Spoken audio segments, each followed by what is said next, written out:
Hello guys, girls, whatever you call yourselves. Another beautiful, expensive day. Tlaxcalancingo, Puebla, Mexico. Life stuff. Today was hot, 86. And now it's right around 69. It's supposed to cool off right down to 40 something by morning. So here we are in dangerous Mexico. The women's football team is out on the field over here. And you have people down here.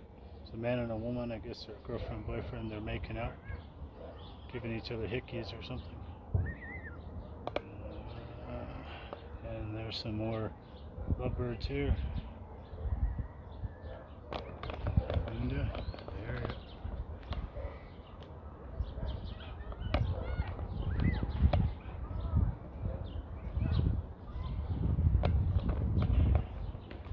Guys, don't be afraid to travel. Really, don't be afraid to travel.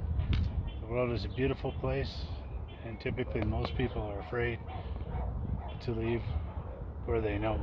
But yet, where they know can be more dangerous than other places in the world. So, start thinking about that, and happy Sunday, everybody.